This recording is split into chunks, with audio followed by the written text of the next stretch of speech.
Effingham County. We desire an Effingham where all citizens can live without fear, without racism, with the freedom to work, live, and play in peace and harmony. We do not, however, believe that displaying the Confederate flag and the symbols of the Confederacy perpetuate that idea. We see it as a symbol of hate and racism because of the many acts by people, against the people, by people under that banner. Remember Ebenezer Creek and Charleston, South Carolina, just to touch the tip of the iceberg. So we have come to make a petition to right the wrong that should have been corrected 60 years ago. Our principal spokesman this evening will be Bishop Franklin Banks, pastor of the First Union Baptist Church in Guyton. He is a parent of students in the Effingham school system. And may I just say this, we're only going to have the two speakers, and I would like the board to allot all the time that you've given us to the remainder of the time that I did not take to Bishop Black. Thank you very much.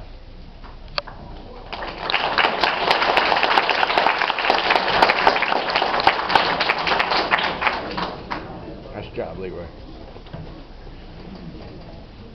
Good evening. I too extend my thanks to you, Dr. Shearhouse, and to the board for this allotted time in tonight's agenda. My gratitude also to Mr. Leroy Lloyd, President of the Effingham County branch of the National Association for the Advancement of Colored People, for the opportunity to speak in representation. Excuse me, Bishop, can you give us your full name and your address, please? I will in just a second. I'm going to stick with my paper. Give me that first, please. I'm going to stick with my paper so I can stick with my time. I am Bishop Franklin Blanks Jr., pastor of the First Union Missionary Baptist Church of Guyton. My mailing address is P.O. Box 688 of Guyton. It's my preference not to give my home address simply because we do in fact live here. Is it necessary that I use it? No, so long as you're an Effingham County resident. I am absolutely. My tax bill is approved. Once again, I am Bishop Franklin Blanks Jr., pastor of First Union Missionary Baptist Church of Guyton. I am the son of Mr. Franklin Blanks Sr. and the Reverend Mabel Blanks, who is the daughter of Mr. Harvey and Mrs. Georgia Williams, where Grandma Georgia is the daughter of Mr. Wash and Mrs. Emma Charles, freed slaves. I am, in fact, a citizen of Effingham County, with children who have graduated from the school district and currently have children attending Effingham County High School. I stand to urge you to support community. Community being common unity for all of us. I stand and address you tonight because we too believe, is the stated beliefs of the district, we too believe that continuous growth is a shared responsibility. We believe in open stakeholder communication. We also believe in the power and benefits of respectful and responsible choices. We believe that people should be treated with dignity, as do you. So we come to ask you to eliminate the use of Confederate artifacts as representation of our student population. Based on the equity report, the school district is composed of at least 15% black constituency. And based on our latest information, Effingham County High School is composed of a greater portion, 21% African American constituency. There's another 11% in the district of non-white descent. With this being the case, this is a situation where we must certainly work toward and believe in common unity. In particular, I ask that you would remove the use of the Confederate flag as a banner for ECHS. Remove the rebel as the associated mascot of ECHS. with its caricature of a Confederate soldier carrying a rebel flag or a Confederate flag. We ask that you discontinue the use of Dixie as the school fight song.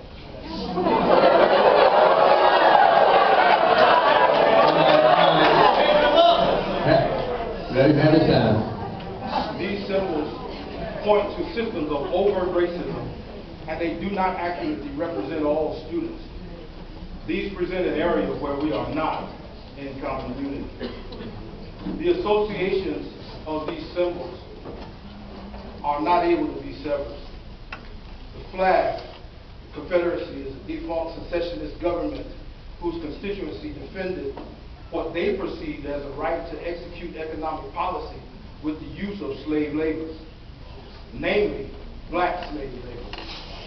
Policies and practices were founded in separatism and segregation based on race. This does not promote common unity. History holds evidence of some of the most extreme human abuse on the face of the earth as a part of the execution of Confederate policy and practice. This association of this banner to the Confederacy will never be erased. The Knights of the Ku Klux Klan continue the use of this banner as representative of their organization and its ideas. History documents the atrocities inflicted upon black people by members of this organization. In some cases, Klansmen were photographed with proud demeanor after committing such crimes. This association can also never be erased.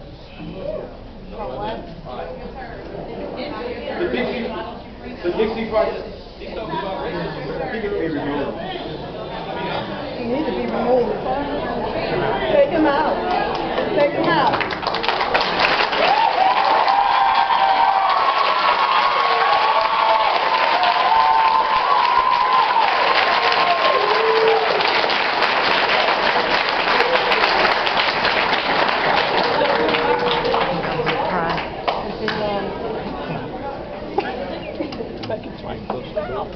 The Dixie fight song, originally entitled "I Wish I Was in Dixie's Land," originally scored for use in blackface minstrel shows.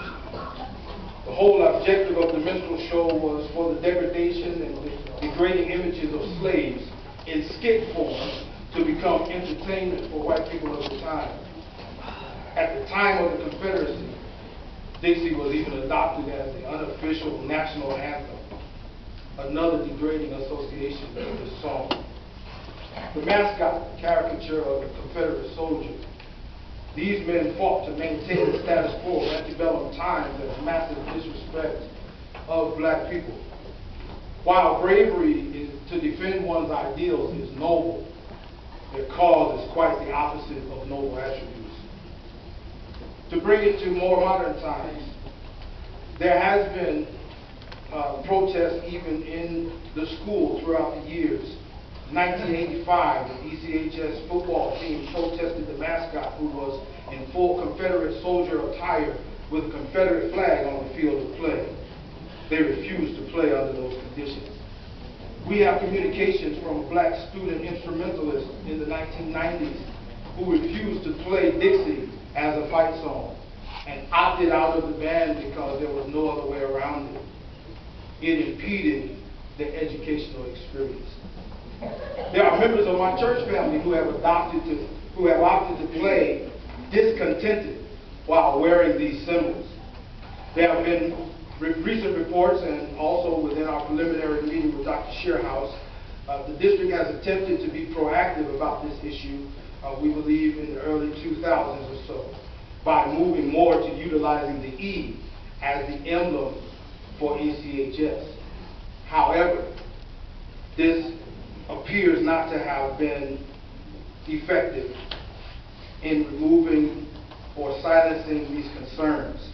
I have in my hand an article that was released by ECHS celebrating the wrestling team. I have permission to use his name, so I won't mention the other two gentlemen's names that are part of this article. But young Robbie Garvin, who is a recent graduate of ECHS, presented me with this article. And in order for it to be celebrated you know, his accomplishments as a wrestler in representing Effingham County High School. He was made to take a picture, and it was published in front of the monument, which has a picture of the Confederate soldier and the Confederate flag. In recent times, in order to substantiate our claim that this has not been effective in replacing the symbols with the E, I have hats from the baseball team here. I believe the years are 2012, 2013, 2014. None of them have the E on them. They all have representations of the caricature and also the mascot.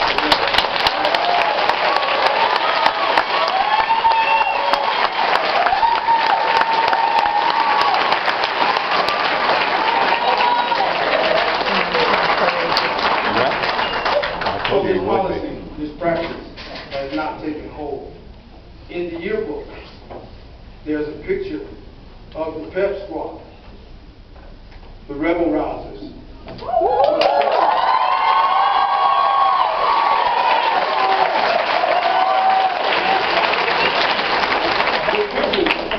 Of the pep squad in t-shirts with this derogatory and inflammatory picture.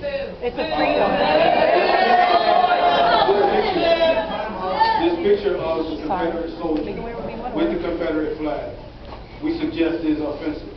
And it was very interesting to me to notice that some of the black students who are depicted here actually do not have this shirt on. And so it is in fact an issue amongst the student population. And so That's what I'm thinking. This is important. there are